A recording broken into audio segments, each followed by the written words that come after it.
Hello friends, welcome to radiant competition classes. मैं आज आप लोगों के समक्ष बिहार जाति गणना 2022-23 से संबंधित जितने भी महत्वपूर्ण प्रश्न बनता है और गणना करने में आप लोगों को जहां भी परेशानी हो, तो इन सभी प्रश्नों को यदि आप जान जाइएगा तो निश्चित रूप से आपको कहीं भी परेशानी नहीं होगी। इसलिए वीडियो को शुरू से अंत तक देख लीजिएगा, चूंकि मात्र 25 प्रश्नों का सेट है और ये 25 प्रश्न आपको गणना करने में साथ ही साथ प्रतियोगी परीक्षाओं के लिए भी अति महत्वपूर्ण रहने वाला है। इसलिए आप वीडियो को शुरू से अंत तक देख ही लीजिएगा। तो चलिए दोस्तों, स्टार्ट करते हैं। संक्षिप्त मकान सूची की भाग 3 में किस प्रकार के परिवारों का संक्षिप्त विवरणी अंकित करना है। वैसे परिवार जिनके पास अपना स्वयं का मकान हो, वैसे परिवार जिनका मकान किराए पर दिया गया हो, वैसे परिवार जो मकान बनाकर छोड़ दिए हों और उसमें कोई नहीं रहता हो, और वैसे परिवार जो बेघर हो। तो इसका राइट आंसर होगा वैसे परिवार जो बेघर हो। यानी कि एक बार क्वेश्चन भी थोड़ा सा देख लीजिएगा कि संक्षिप्त मकान सूची की भाग 3 में कौन से परिवार रहेंगे। भाग 3 में वैसे परिवार जो बेघर हों।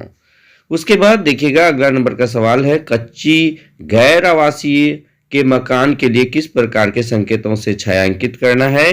तो ए त्रिभुजाकार, दूसरा है आयताकार, इनमें से कोई नहीं बेलनाकार। तो इसका राइट आंसर क्या हो जाएगा दोस्तों।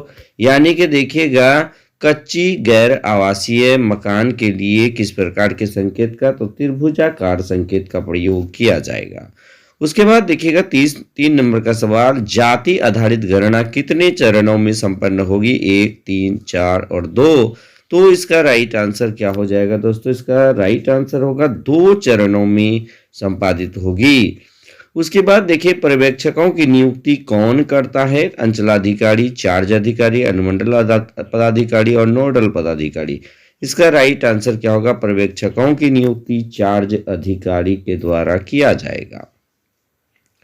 अगला सवाल देख लीजिएगा कि प्रत्येक पंचायत के लिए कितने अंकों का अद्वितीय कोड निर्धारित किया गया है। तो इसका राइट आंसर क्या हो जाएगा। 3, 4, 2 और 1। तो इसका राइट आंसर क्या हो जाएगा दोस्तों। इसका राइट आंसर हो जाएगा 3।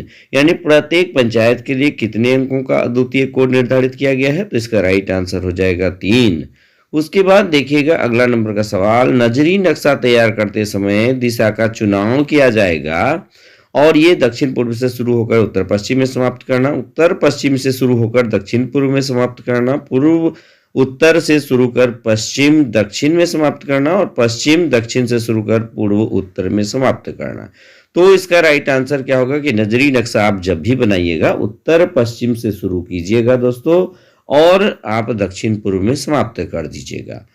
चलिए उसके बाद देख लीजिएगा अगला सवाल कि राज्य मंत्री परिषद की बैठक में किस तिथि को बिहार में जाति आधारित गणना करने का निर्णय लिया गया है। 12/5/2022, 7/5/2022, 2/6/2022, 28/5/2022। तो इसका राइट आंसर क्या होगा कि बिहार में किस तिथि को निर्णय लिया गया है। तो 2 जून 2022 को ही यह निर्णय लिया गया था। उसके बाद देखिएगा प्रत्येक जिलों को कितने अंकों का अद्वितीय कोड निर्धारित किया गया है। 4, 3, 2 और 1। तो इसका राइट आंसर हो जाएगा 2। यानी कि प्रत्येक जिलों को कितने अंकों का अद्वितीय कोड निर्धारित किया गया है। 2 अंकों का। उसके बाद गणना का कार्य प्रत्येक घरों तक जाकर निम्न में से किसे करना है। पर्यवेक्षकों को, चार्ज अधिकारियों को, प्रगणकों को, नोडल अधिकारी को। तो इसका राइट आंसर हो जाएगा प्रगणक। यानी प्रगणक को घर घर जाकर के जो है गणना करना है, ये याद रख लीजिएगा।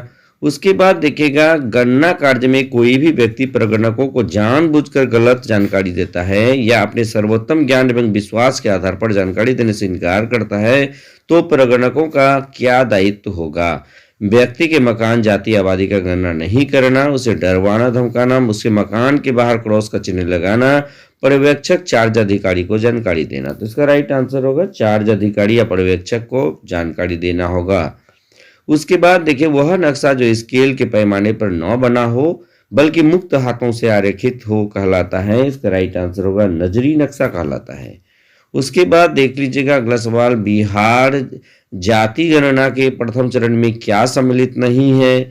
मकान नंबरीकरण, वास्तविक गणना कार्य, संक्षिप्त गृह पंजी को तैयार करना, गणना क्षेत्र का निर्धारण करना। इसका राइट आंसर क्या हो जाएगा?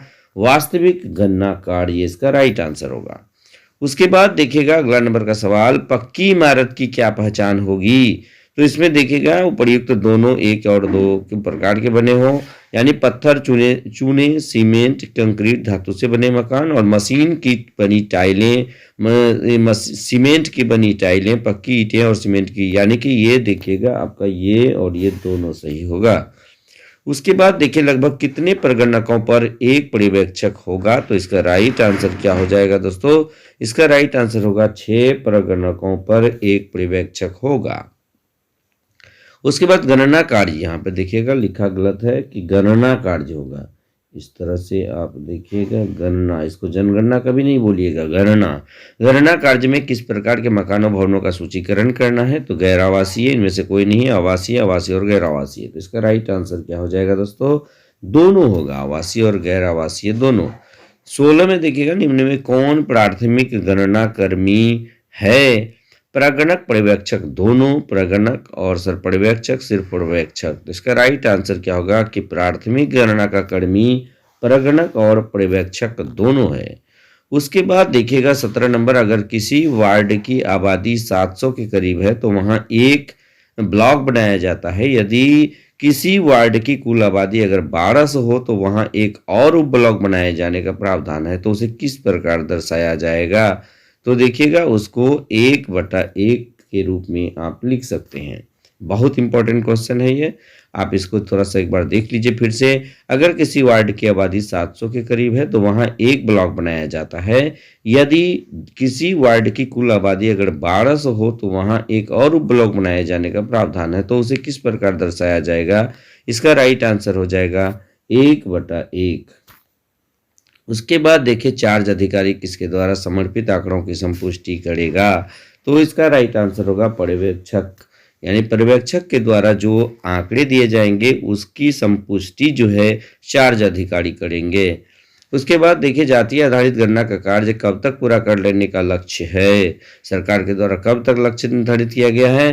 तो 31 मई 2023 तक इसका राइट आंसर हो जाएगा। यानी कि देखिएगा जाति आधारित जनगणना का कार्य 31 मई 2023 तक समाप्त करने का ये अपना टारगेट है। गणना के समय बिहार के वैसे निवासी जो किसी कारणवश राज्य या देश से अस्थायी प्रवास की स्थिति में हो, उनकी गणना की जाएगी कि नहीं की जाएगी? तो हाँ, गणना की जाएगी, उसके परिवार के सदस्य से उसकी जानकारी ले ली जाएगी। उसके बाद देखिएगा जाति आधारित गणना कार्य में घरों पर मार्क्स किए जाने वाले मार्कर पेन का कलर कैसा होगा? तो लाल कलर का मार्कर होगा। उसके बाद देखिएगा नजरी नक्शा बनाते समय किस चीज का विशेष ध्यान रखना है? तो सबसे बड़ी बात है कि दिशा का ज्ञान रखना अति आवश्यक है। उसके बाद अपने अधिकार क्षेत्र के अधीन प्रगणकों के कार्यों का निरीक्षण एवं पर्यवेक्षण करना तथा प्रगणकों को इस प्रकार मदद करना कि गणना का सभी कार्य निर्धारित निर्देशों और अनुसूची के अनुसार संपन्न हो सके, यह कार्य किसका है? तो इसका राइट आंसर होगा यह कार्य पर्यवेक्षकों का है। उसके बाद देखिएगा प्रपत्रों तथा मोबाइल ऐप में उपजाति की प्रविष्टि की जाएगी अथवा नहीं की जाएगी? तो इसका राइट आंसर है नहीं की जाएगी। उसके बाद देखिए आज का अंतिम सवाल है, किस चरण में गणना प्रपत्र एवं मोबाइल ऐप के माध्यम से प्रत्येक परिवार के सदस्य का आंकड़ा एकत्र किया जाएगा?